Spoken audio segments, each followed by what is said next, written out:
What's up, guys? What's going on? I'm Paul. This is Pauline Theology's Daily Devo, and we are continuing on our study in Genesis, and now we're on part 2 of Deceiving Isaac. Man, we are on the part where Jacob is coming in and taking a blessing from Esau, sneaking on in, man. Oh, terrible Jacob, man. And he definitely lives up to his name. Anyway, if you haven't checked out the scriptures yet, go ahead and stop the tape, read it. It's Genesis 27:18-31. If you've already checked it out, we're going to go ahead and answer the 4 questions, man. So what's actually going on? What's happening in the story? Well, what's going on is that previously we saw that Jacob, or actually Isaac, told Esau about him going to go get some game, some food so he can eat, going out to the field. And then his mama, Rebecca, overheard. And as soon as Esau left, Rebecca went and got her other son, Jacob, the one she favors. And then she told Jacob that, I'm about to get you blessed, bro. And so she did all the stuff, got all the food, and gave it to him. And that's where we're at right now. So Jacob takes the food to his father. He's like, hey, Dad, I'm here, man. I got you this food. You told me to do all that you told me to do. I did it, man. Come on, eat this food and bless me. And then Isaac is like, okay, how'd you get it so fast? And then Jacob is like, dude, it's because God has had favor upon me, man. He has caused me to catch this and be able to get this food because, it's time for me to get that blessing. And so after that, Isaac's like, okay, I got you. It's like, well, come close, man, so that I can make sure it's you, Esau, the firstborn. And so he rubs his hands and he says, yes, the body of Esau, but the voice of Jacob. Huh. It's like a little question, like, huh? Okay. He's like, but yeah, give me this food, man, because it's you. I believe it. Let's do it. And so he gets the food, he eats, and then right before he blesses him, he actually eats, and Jacob goes be up and beyond. He said, just get the food, but he's like, I'm going to hook you up with some wine too, man. Something to swallow that food down with. But anyway, he after that, he tells Jacob to draw near to him, man. And he's going to bless him. He's like, come close to me.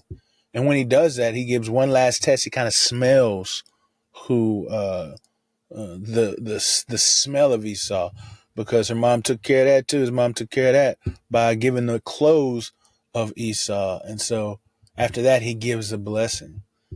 And the blessing that he gives, it says that he's like the one who blessed the field, God who blesses the field and gave you the things that you did. He's like, that's what you smell like. You smell like the field, man.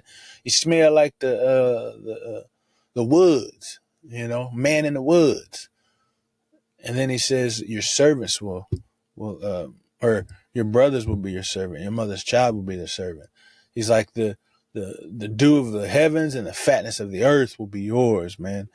It says that you increase your bread will not bread. I'm sorry. It says that your possessions will increase and your seed, your crops will grow. They'll increase. He says everybody will bow down to you, man. Everybody will be your servant. The peoples, your brothers, your mother's sons. All of these will bow down to you. And he says, whoever curses you will be cursed, and whoever blesses you will be blessed. What's that remind us of? What's that sound like? And then he says that he just took off after that. And as soon as he took off, guess who showed up with the food? Yeah, you heard it. Esau. So what is this saying about God, man? Well, I think it's saying that God is working a sovereign plan. He has a plan that is happening. And it happens through the means of human interaction, human action, human will, human movement. Again, we talk about the word is immense. Not immense, imminent. Meaning that he's moving through everyday actions. He's moving through non-supernatural means in order for things to occur. And in this case, it is the deception by Jacob to his father, which is causing the blessing to occur. But this is working out by the will of God, by the desire and design of God. Well, what's this saying about man?